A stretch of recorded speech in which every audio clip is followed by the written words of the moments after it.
Bonjour à tous, aujourd'hui je vais vous parler de deux auditions que je vais avoir. Donc la première audition c'est quelque chose que je vais avoir, là il est 10h43, je devrais partir vers 11h30 parce que j'ai un casting donc à midi, un endroit qui est pas très loin ici, donc je vais y aller à pied.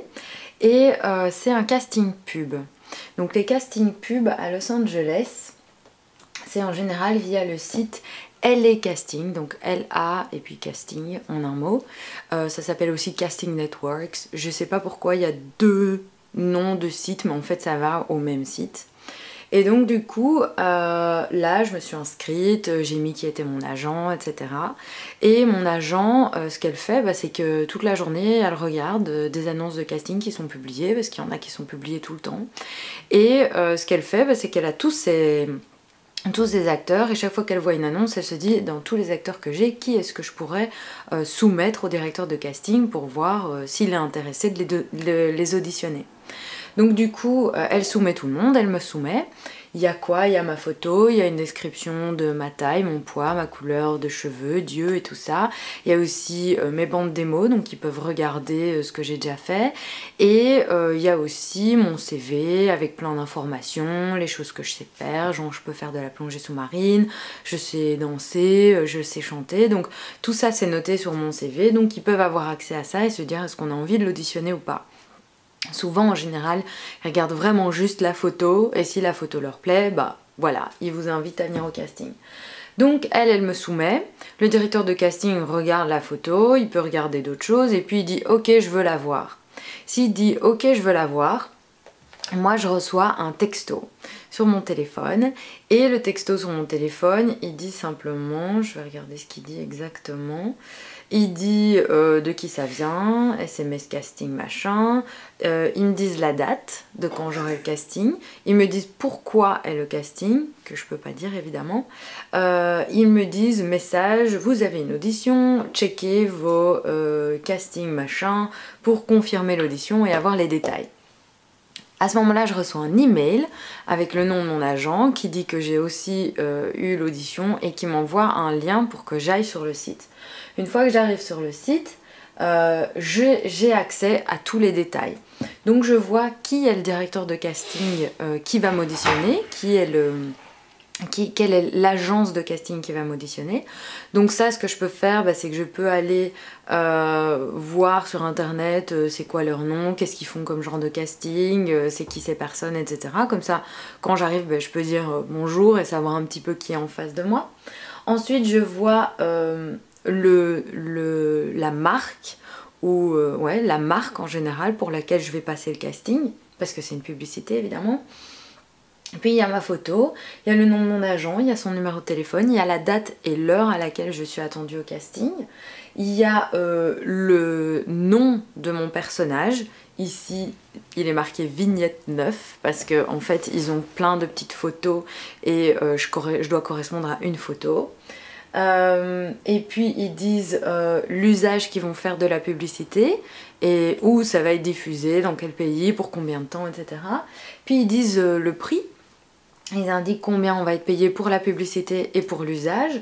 Et ensuite, ils donnent la description de ce que mon caractère est censé, de ce que mon personnage est censé être. Donc c'est naturel, normal et réel. Ça correspond un peu à qui je suis. Ok. Et puis ils demandent comment on doit être habillé. Ici, ils disent tout en noir. La personne qui vient passer l'audition devrait regarder le fichier attaché. Donc je vais regarder le fichier qui est attaché.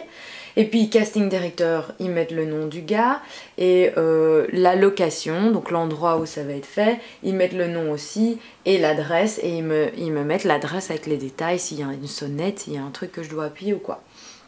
Après il y a des notes. Et dans les notes, par exemple ici, ils n'ont pas voulu mettre le prix là où c'était le prix, mais ils détaillent tout dans les notes, combien je vais avoir pour venir faire l'essayage, pour voyager, parce que par exemple ici c'est une publicité qui serait tournée à San Francisco, donc du coup c'est eux qui payent le voyage, c'est eux qui payent le logement, si ça arrive évidemment.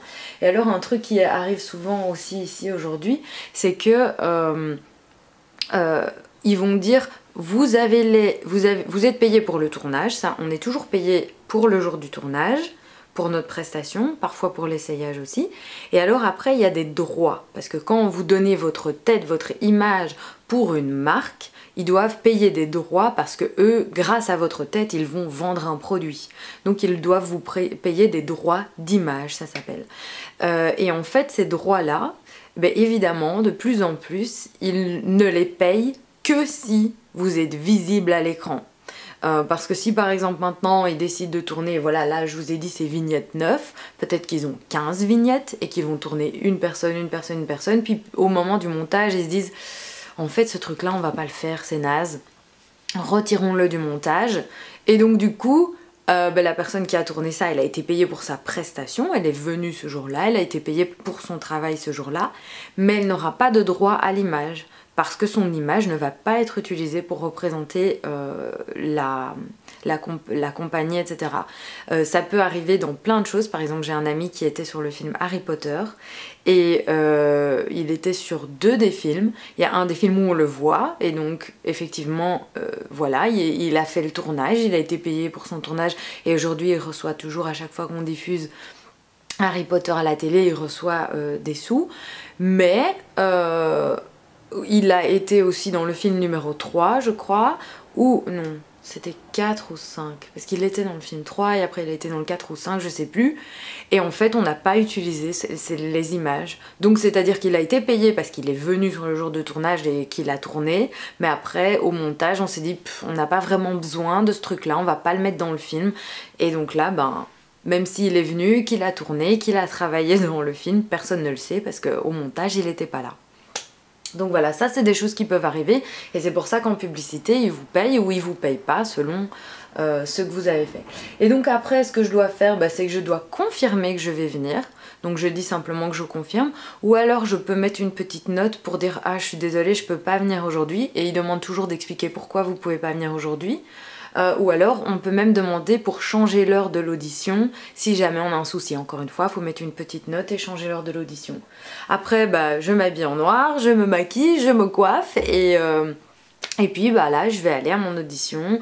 Je vais arriver dans une pièce où il y a genre c'est une hyper grande pièce comme ça, il y a plein de fauteuils et il y a 10 petites pièces individuelles tout autour de la grande pièce.